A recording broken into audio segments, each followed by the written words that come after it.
This is the regular meeting of the Mobile City Council, Tuesday, June 11th. Please stand for the invocation led by Pastor Tony Laguerre, Public Safety Chaplain, and remain standing for the Pledge of Allegiance. I greet the council and the mayor from the strong and resolute Mobile Police Department. Good to see you today. Father, we give thanks to you today on a Tuesday morning. Everything you do is good, and we celebrate your bountiful hand. We humbly pray that this room might be aware of your presence, for we welcome you here. We lay our plans before you, our hopes, an agenda or two. We pray that, Lord, our efforts today might build and encourage one another and ultimately bring honor to your name by the unity of our city. Bless these who serve and give leadership at our city gates, and we'll honor you in the days to come. In the strong name of Christ we pray. Amen. Amen. To the flag of the United States of America and to the republic for which it stands, one nation, under God, indivisible, liberty and justice for all.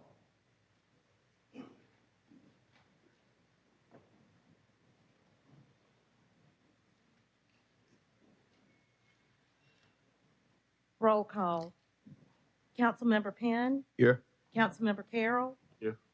Council President Small. Here. Councilmember Reynolds. Here. Councilmember Daves. Here. Councilmember Woods. Here. Vice President Gregory. Statement of rules by Council President. Hey, good morning, everyone. Good morning. It's good to see everybody this morning. Welcome to our June 11th meeting. At this meeting, we do have rules. At this time, I ask if anyone have any type of electronic device, including cell phones, please at this time put it on the off or the vibrator position. The off or the vibrator position. Any person that is desiring to address the council must sign in indicating the ordinance, resolution, public hearing, agenda item before entering the meeting. When addressing the council, the speaker must give his or her name. Any person that is desiring to speak to the council on a non-agenda item must contact the city clerk's office no later than 2:00 p.m. the Thursday prior to the council meeting. The subject that he or she wishes to express to the city council must be identified and pertain to the city of Mobile business. Anyone who has not given proper notice to the city clerk's office and wishes to speak on a non-agenda item will not be allowed to address the council. Each speaker is allowed 3 minutes to address the council. A bell will sound to indicate the end of 2 minutes. 1 minute remains for summarizing. The second bell indicates that your time has expired. When addressing the council, there to be no personal address to any individual council members. All statements are to be made to the chair, who will recognize any council member who wishes to respond. To maintain decorum, there will be no undue applause and or public outcry allowed. Madam Clerk. Approval of minutes of the meetings of May 28th and June 4th. So moved. Second. Then properly moved and second in discussion. All in favor? Aye. All opposed? Minutes approved. Communications from Mayor Stimpson. Good morning. It's good Morning. to see everyone here this morning. We appreciate you taking time to be here. I have several announcements this morning. One has to do with a proclamation that's been signed by the mayor as well as the entire city council, and Council Vice President Gina Gregory is coming to the podium, and I know that she's going to want John Shell to join her at the podium.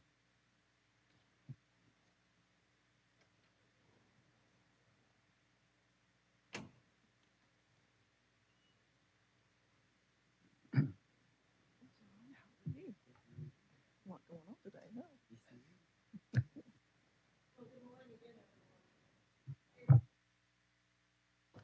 Good morning again, everybody. It's my pleasure to introduce you to a young man who, to call him an overachiever would probably not be adequate enough. John Shell has amazed everyone in this city with his achievements, and he's been recognized nationally. And so we want to make sure that everyone here in the city of Mobile knows exactly what John's been up to. He has just graduated from St. Paul's. He was the salutatorian of his class. He's also a merit scholar, and he's an Eagle Scout. And what's more, you're going to Harvard, this Thurman? Dartmouth? Ah, you changed to Dartmouth? I thought it was Harvard. Harvard was his second choice, maybe. At any rate, you can see that John has done a lot in his career. But what we're here today to talk about is what he has done as an Eagle Scout. And I have a resolution and proclamation for John, and it reads, "The City of Mobile proudly recognizes and celebrates John Shell for his outstanding achievements and services. And whereas he's a graduate and salutatorian of St. Paul's Episcopal School, class of 2024, and will further his education at Dartmouth. And whereas, as an Eagle Scout, John Shell of Troop 147 created a project called the Eagle Reef. And whereas, during the annual Boy Scouts of America meeting that was held on Thursday, May 9th, 2024 in Orlando, John's project was named as the 2024 National Project of the Year." Yeah.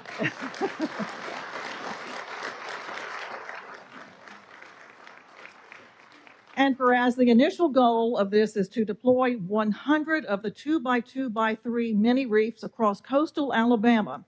After 6 months, then each reef will be loaded with filter feeders, and it will filter and clean 10 million gallons of water per year, as well as attract fish to the wharf. And it will also provide a habitat to grow 500 fish and crabs annually. And whereas each reef comes pre-assembled, tied between 4 pilings under a dock or wharf, floating up and down with the tide. So now, therefore, I, Gina Gregory, Vice President of the City of Mobile City Council, District 7, along with Mayor Stimson and members of the Mobile City Council, we now recognize and celebrate John Shell and urge all citizens to join with us on this day in the City of Mobile, the 11th day of June, 2024.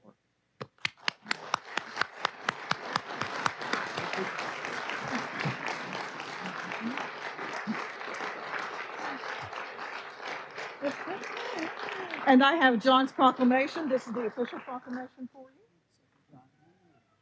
And now the mayor has something a little extra special as well. That's the Exceptional Citizenship Award presented by the administration. And there's not many people at Dartmouth that have that, John.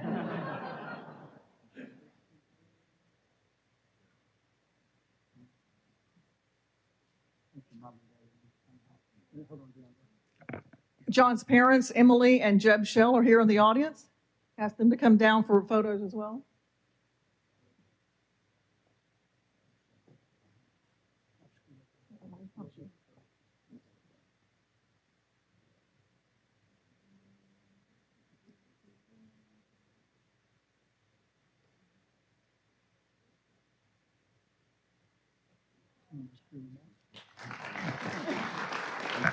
I had asked John if he wanted to just give us a little bit of information about what his project is. John, do you want to? Because it was a really unique project and has gotten a whole lot of attention. And by the way, you can continue working on this, correct? So just tell us how it all came about. So it came about on a Boy Scout camp out where we were fishing, and we didn't really catch anything, which was a bummer. And the younger boys weren't able to catch any fish, and they were really sad about that. But I wanted to do something that would change that for not just the troop, but for everyone who comes down and everyone who lives here in Alabama. So I looked and I found this biologist in Florida who made these reefs, these eagle reefs, and did this project in Florida. And I brought it over here to Alabama.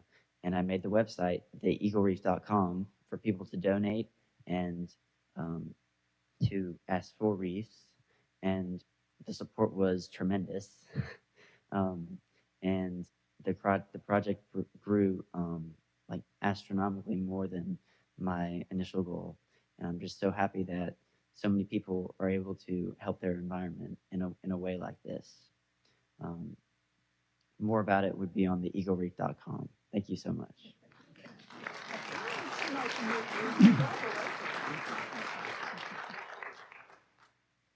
Well done, John. So is Michael Ledger here? Yeah, Michael, if you can come to the podium, please. Michael is the president and CEO of Feeding the Coast, and I have a proclamation about summer meals for Kids Day. And the proclamation reads, whereas the health and well-being of our community's children are of the utmost importance, and whereas during the summer months, many children face food insecurity and lack access to nutritious meals due to the unavailability of school meals, and whereas the Feeding the Gulf Coast Summer Meals Program plays a vital role in providing free and nutritious meals to children in need, ensuring that they receive proper nutrition even when the school is out. And whereas this program not only addresses hunger, but also promotes the healthy environment, enhances academic performance, and supports the overall well-being of our young residents. And whereas through collaboration and compassion, we can create a community where no child goes hungry and every child has an opportunity to thrive. Therefore, I, William S. Stimson, the 108th Mayor of the City of Mobile, do hereby proclaim June 13th, 2024 as Summer Meals for Kids Day in the City of Mobile. Thank you so much, John, for what y'all do. Michael, and we'll let you make a few remarks.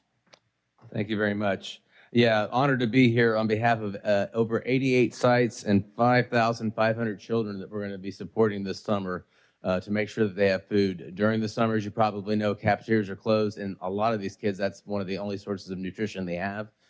So to make sure that they have a place to go, a place to eat is vital and important, and we want to thank the community for helping us make that happen. And of course, the folks at each one of these sites play such a big role in this. And additionally, we're running 3 extra child nutrition programs. In addition to this one, we provided over 37 million meals to folks in our community last year, and we're working to do the same this year. We want to thank everyone for your support.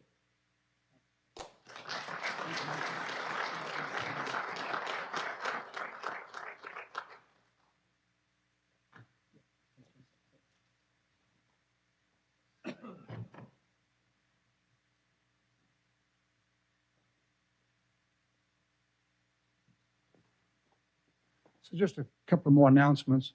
You know, it's always interesting and exciting to see either our employees or citizens competing at different levels. And so recently, the Mobile Police Department, we sent several of our officers over to attend the Mississippi Law Enforcement Officers Association, the 2024 motor training, that's as in motorcycle training. So they had officers from Louisiana, Mississippi, and Alabama came together to focus on the riding skills and tactics.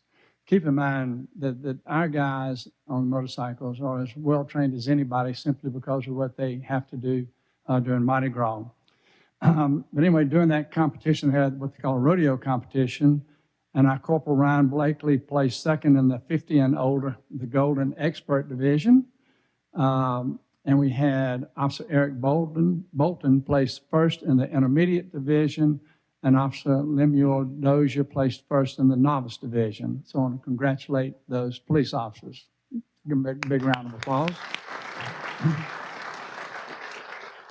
So recently, some of our youth participated, youth from our Parks and Rec Department, the track and field team participated in a state track meet in Wetumpka. And I think something happened because of severe weather. Several of our athletes couldn't be there, but despite that, we racked up a bunch of medals. I think the team scored 337 points to win the championship. That's without 12 people showing up, being able to get there, bringing 12 gold medals home, 11 silver, and 14 bronze medals back to Mobile. The track and field head coach, Jan Hickman, set a goal this spring of winning the ARPA state championship, which they have done. So let's give them a big round of applause. Last week, the Mobile's Office of Supplier Diversity, we partnered with Volkert and Norman Hill Consulting to have a business opportunity fair. And it was all about trying to make sure that everyone knew the opportunities that will come forth having to do with construction at the Civic Center. So this was for small businesses, minority-owned businesses. We had 100 different people show up. So that's a great showing, so to make sure that people understand all the mechanics of being able to do business during that project. So I appreciate their outreach and this participation, helping us get that done. Also, there was another milestone that was passed last week.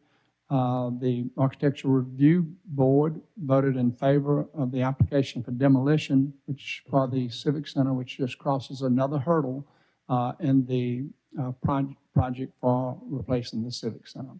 So, Mr. President, that concludes my remarks. Thank you, Mr. Mayor. Madam Clerk? Adoption of the agenda. So moved. Second. Been properly moved and second. Any discussion? All in favor? Aye. All opposed?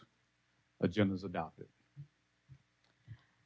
Appeals, we have requests for waiver of the noise ordinance at Tricentennial Park on July 13th and at Langham Park on August 31st. So moved. Second. Been properly moved and second. Any discussion? All in favor? Aye. Aye. All opposed? Item passes. Request for waiver of the noise ordinance at 3370 Sheringham Drive on June 22nd. So moved. Second. It was seconded. Okay. Properly moved and second. Any discussion? Yes, I'm urging my colleagues to deny this request. Any other discussion? All in favor? All opposed? Opposed. Item denied. Madam Clerk? Public hearings. Today is the public hearing to declare the structures at 613 Wellington Street, 4591 Cypress Shores Drive, and 3931 Point Road public nuisances and order them demolished. This opened up the public hearing for these particular said item. Is anyone present that would like to address the council? If so, you come down to the podium by stating your name.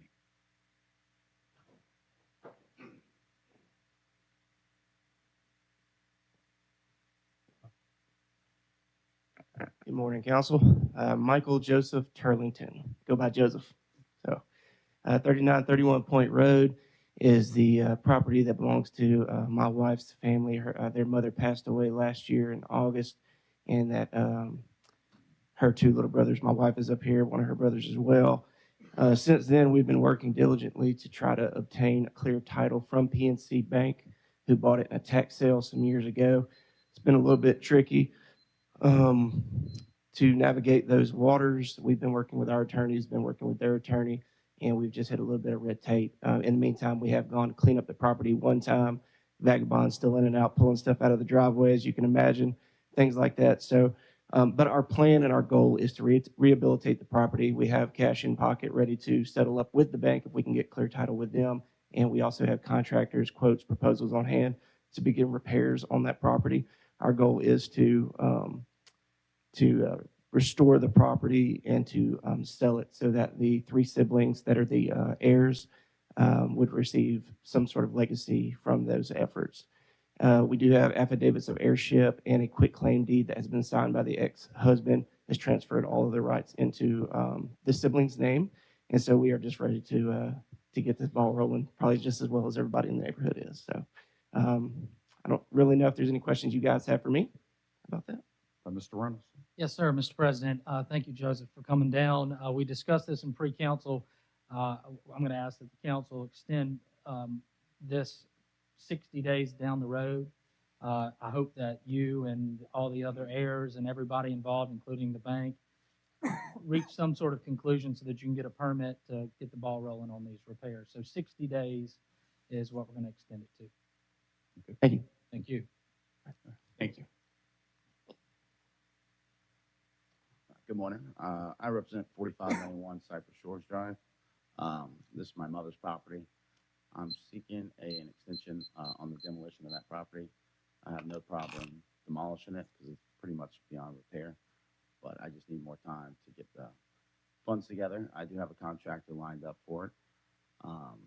There's two structures in the back that I went to the zoning commission, and I got an application to try to keep those structures that are back there.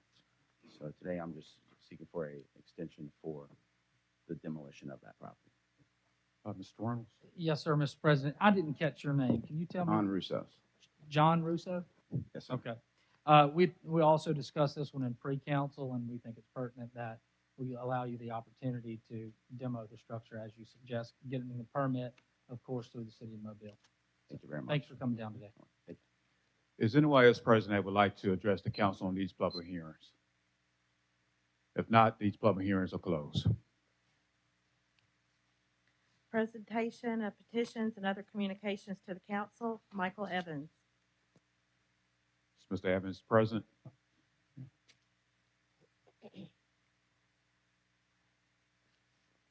Reggie Hill.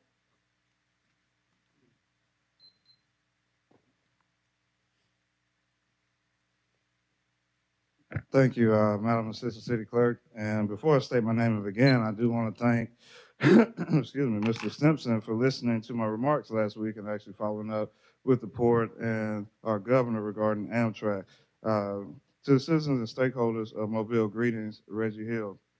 I rise today to remind Mobilians to never forget that ignoring hate and injustice or appeasing authoritarianism and senseless discrimination often comes with an unimaginably high cost, which over time, no civil society has been able to afford. Let's begin first with fitness for duty. We arrive here due to abuse of power through use of contract, weaponization of authority, neglect of lawful democracy, and false operational advertisement. How you completely and abruptly mishandle recent personnel matters with one of the most highest ranking city employees, utilize legal firms or the official city letterhead to target specific citizens, thus directly infringing upon the U.S. constitutional rights, releasing handsome level funds, mostly unreported, arguably stem from an absolute conflict of interest, and when simply tasked to carry out the people's business, whether zoning or drainage, which we expected to hear about today, or safety for the public. Our reported public officials have only countered in a finessing sense, debunked the charge and demand presented by the taxpayers.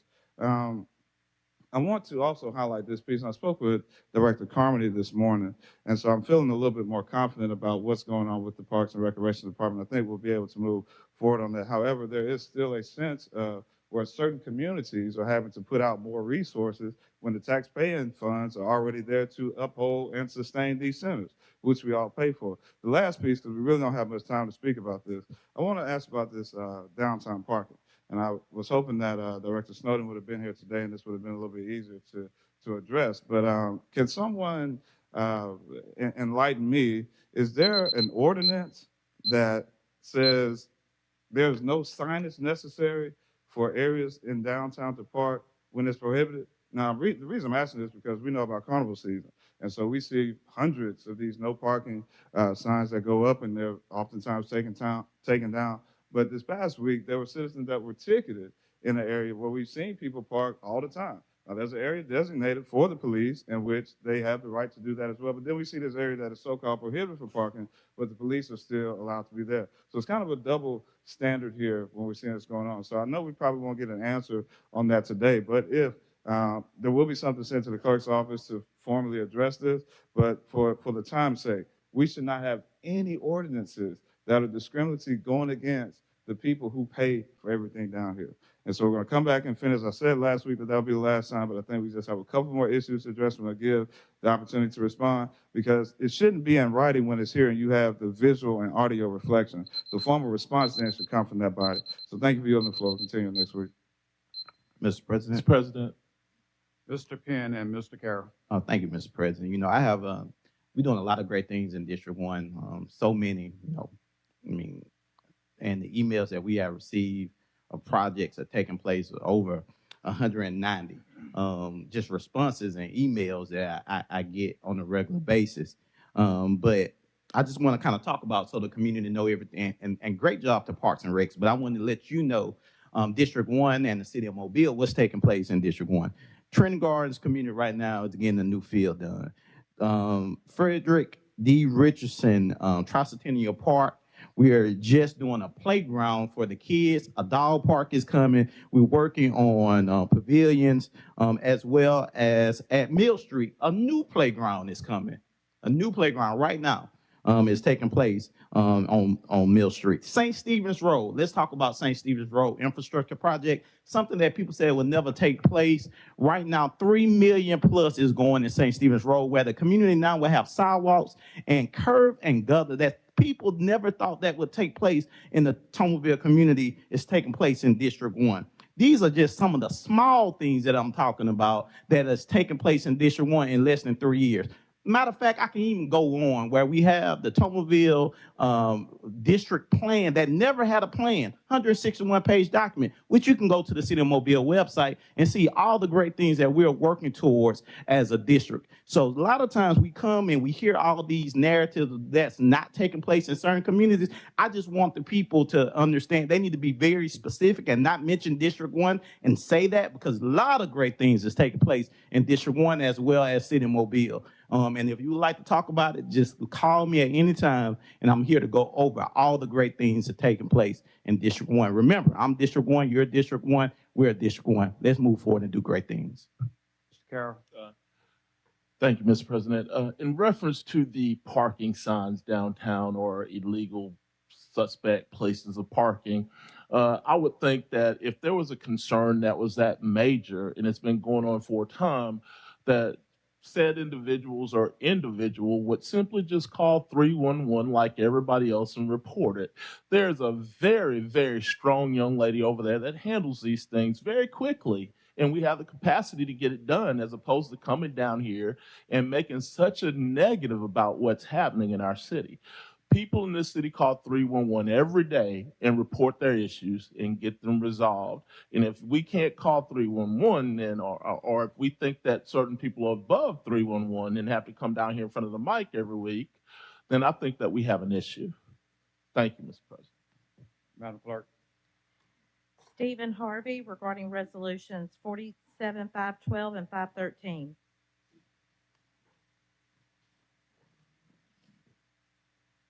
Stephen Harvey, 11 North Water Street.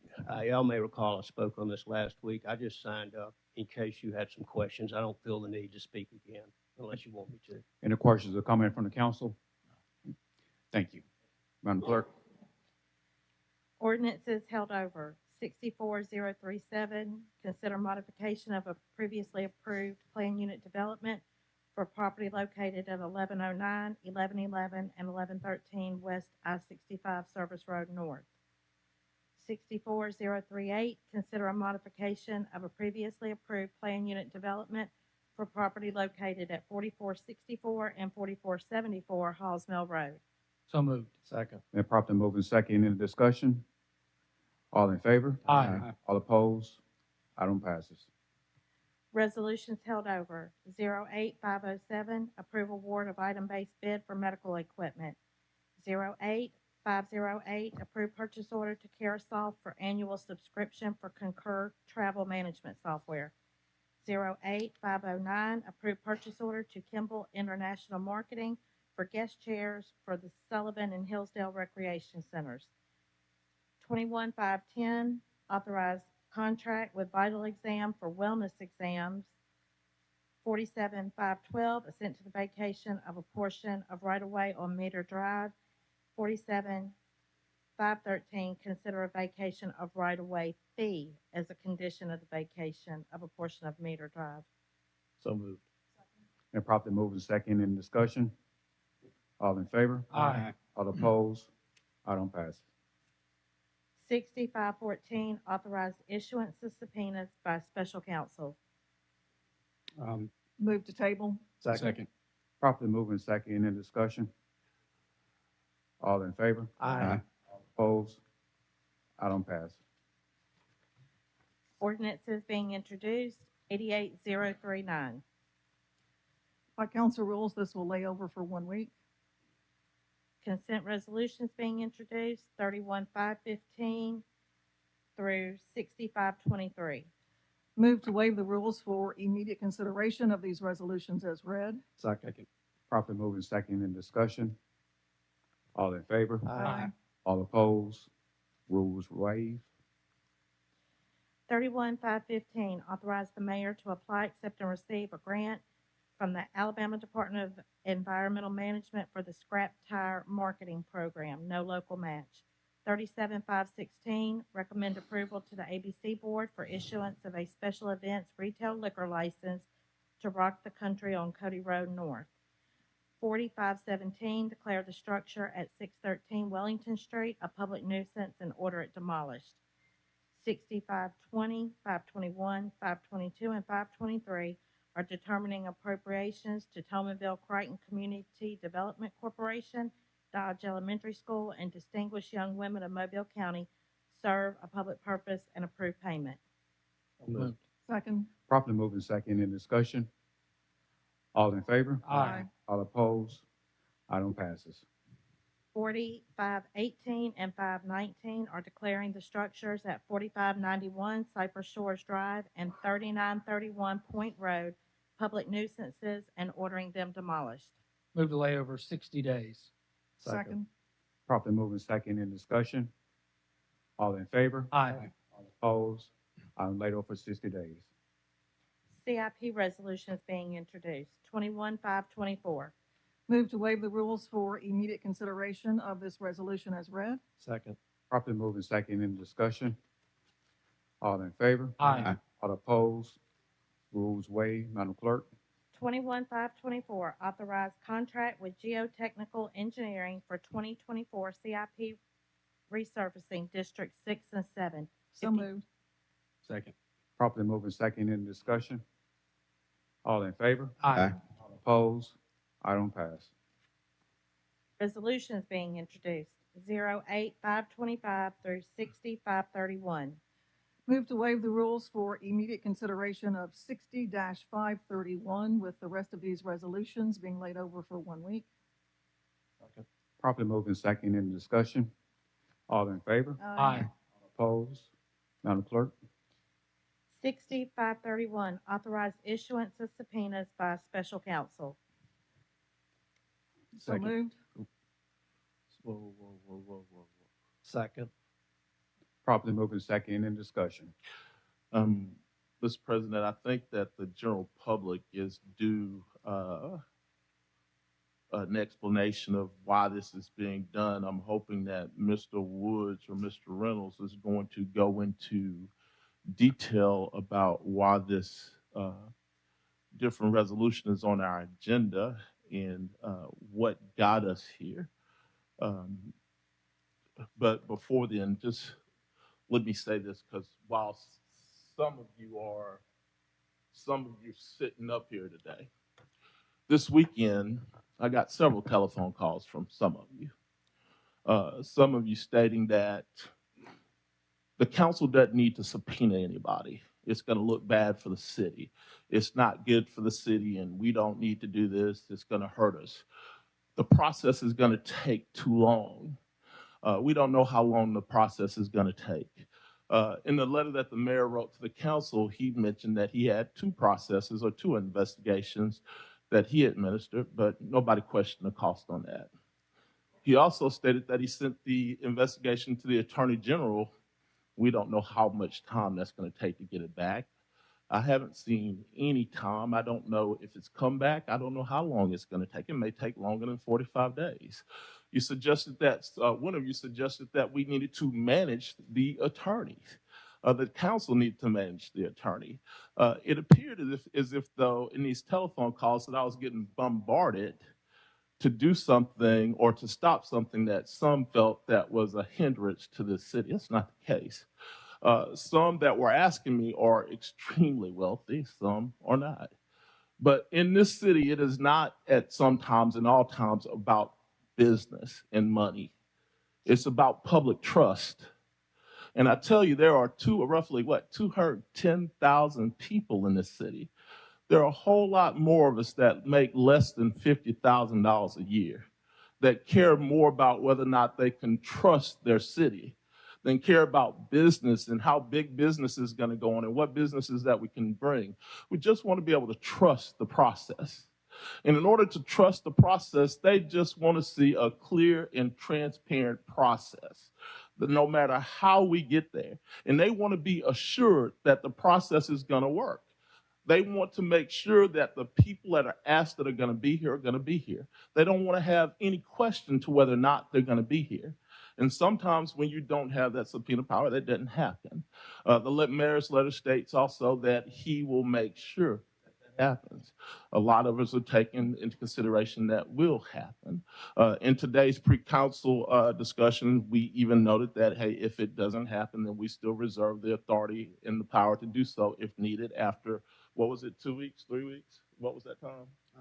Yeah, 2 weeks or 3 weeks, that we still have that opportunity to do that.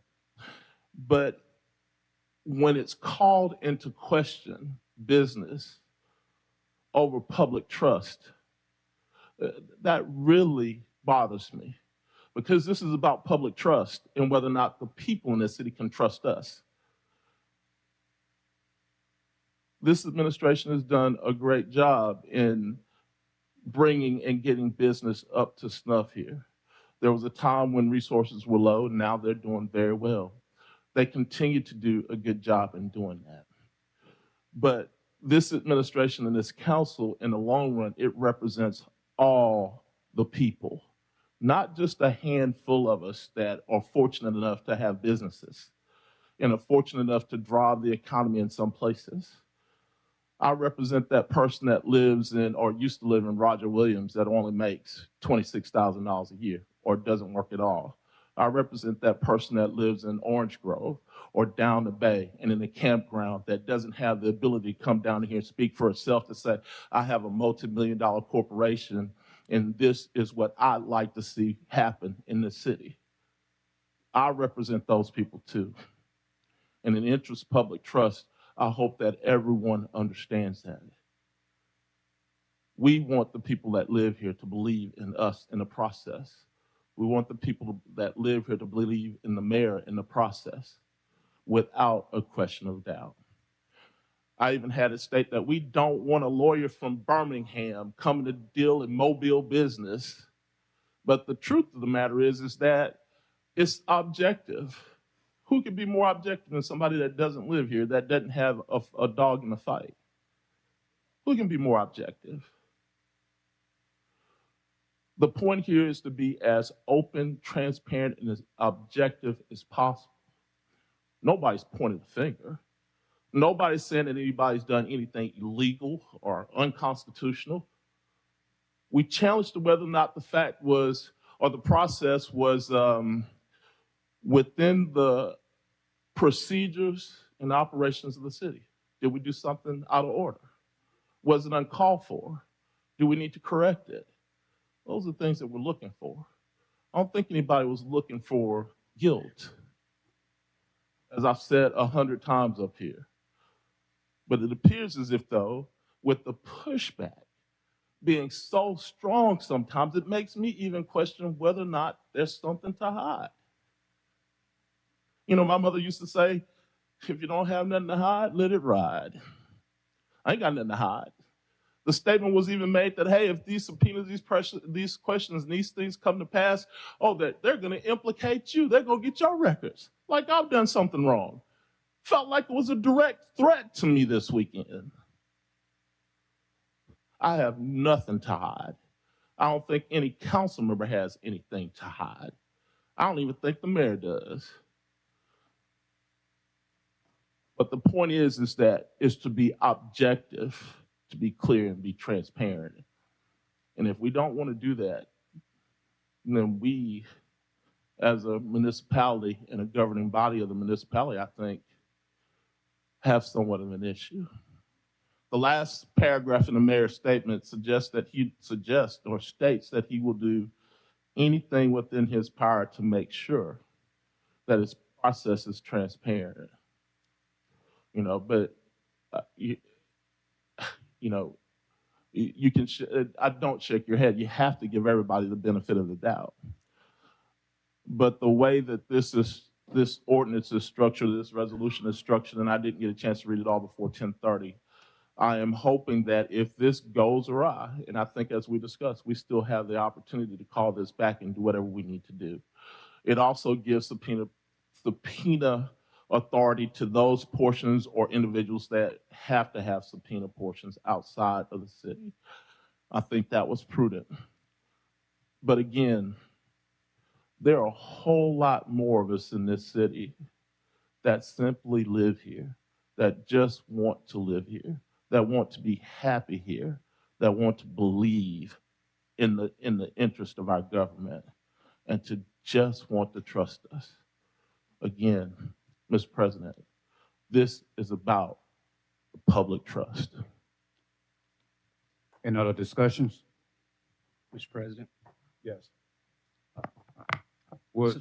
So obviously I can't speak for Mr. Reynolds. I can't speak for the other 6 people sitting up here.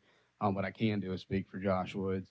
The reason I supported tabling the other, and the reason I now support the one that's sitting here in front of us, the one that we're actually having a discussion about at the moment, is exactly for what Mr. Carroll just said. No matter how we do it, we get there. I mean, at the moment, we're getting there.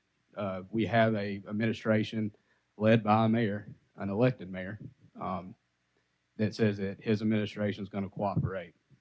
We had a former police chief come in last week under the opportunity of cooperating, not under the threat of a subpoena. I think that we afford the exact opportunity to let the mayor's administration cooperate. Knowing full well, I'm pretty sure that Mr. Woods and Mr. Stimson both believe that we do have subpoena power and that we can execute subpoena power. Right now, they said they're going to cooperate. They're going to provide everything.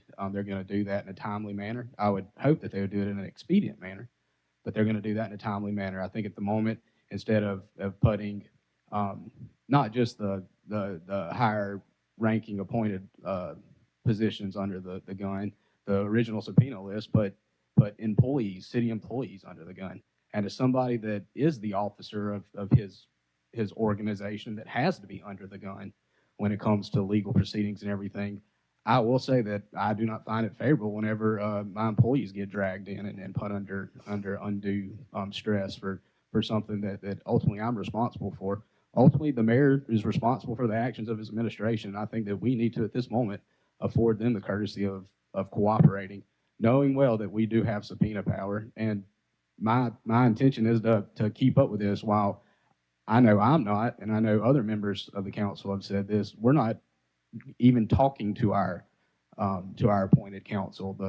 Us as individuals, we're trusting Mr. Linder and letting him work through that. So the appearance of making sure this is a fair, just, and thorough investigation, I mean, it's key. That's what we are trying to ensure. I don't see how issuing subpoenas, going ahead and pulling the stick when a carrot would do, while we have the promise of cooperation. And again, the mayor said he has promised cooperation from his administration. So therefore, his word is on the line. So I'm going to trust at this moment that they're going to cooperate, just as the former police chief did, and we get everything we need. And then in 2 weeks, I'll ask the question. I'll raise the question with Mr. Linder. I'll raise the question amongst us of where are we at? What have we got? We have 2 weeks left in this investigation.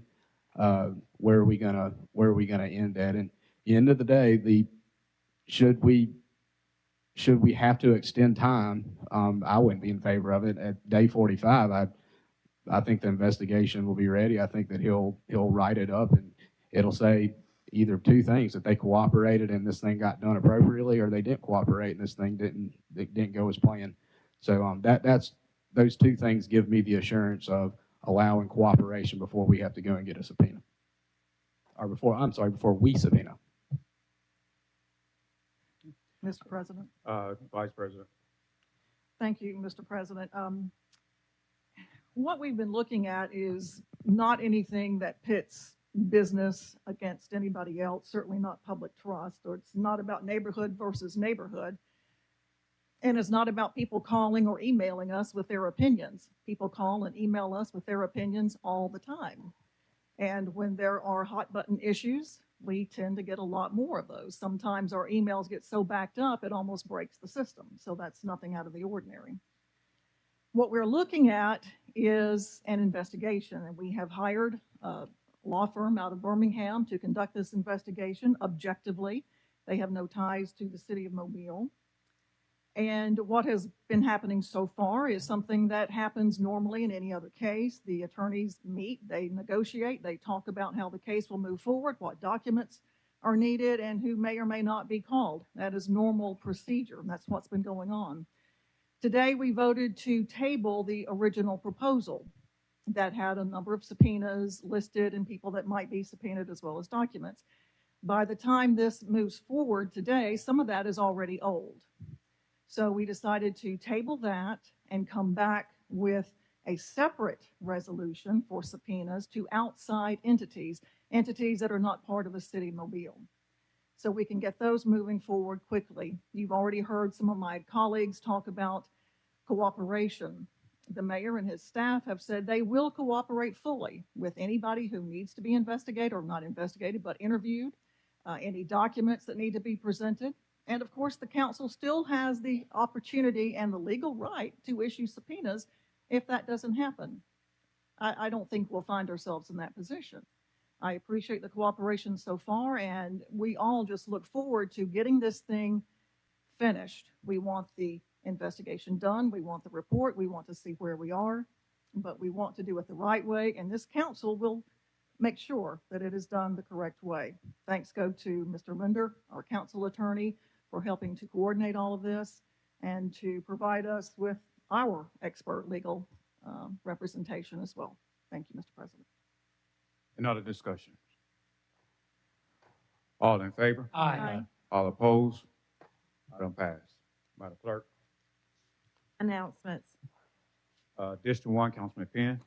Thank you, Mr. President. I think I shared a lot of great things that are already taking place in District 1. I do want to remind District 1 residents or people who visit District 1, we have our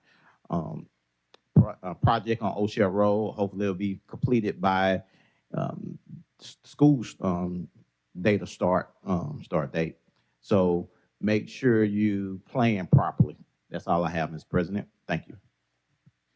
District 2, Councilman Carroll. No announcements, Mr. President. District 4, Councilman Reynolds. No announcements. District 5, Councilman Days. Councilman Woods, District 6. Yes, sir. I just want to take a moment just to say thank you to Animal Services. Had an ongoing issue for about going on a month now where there's been some loose animals or some loose dogs in the neighborhood, Brockton Place. And we have been working closely with Robert, and yesterday, Animal Control Officer Earhart came out and was able to help begin to remedy the situation. So I just want to say thank you to Animal Services for the job they're doing. A lot of times it's a thankless job, but I do really appreciate their time and their willingness to work closely with us to ensure we get that done out in District 6. Thank you. District 7, Vice President Gregory. Thank you, Mr. President. Over the weekend on Saturday, I attended the Makers Market at the Mobile Museum of Art.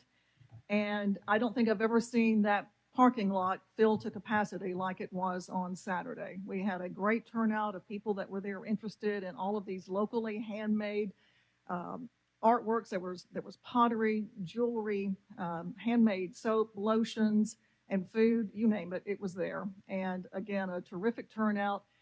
Having events like this at the museum really gets people more interested in going to the museum and seeing what is inside. It's a great incentive, and I just want to thank John Carafagno and his entire staff for putting this together, and I look forward to having many more of these in the future. Thank you. And greetings to the citizens of District 3. I would like to thank Bishop Antonio Jackson, also the Christ Temple Apostolic Church, for inviting me to come out this past Sunday to bring greetings. They celebrated a 35th year church anniversary and also the re-entry of their church. Again, it was a great celebration on this past Sunday. And also citizens of District 3, especially in the Maysville community on next Monday, June the 17th at 12 noon.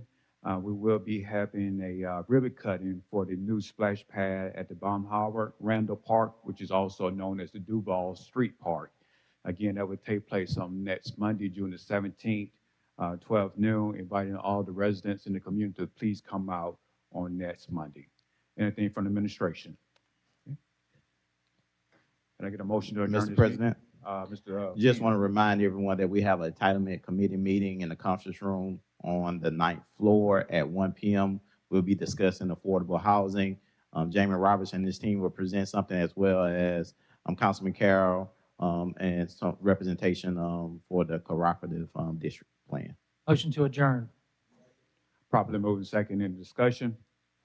All in favor? Aye. All opposed? Means adjourned.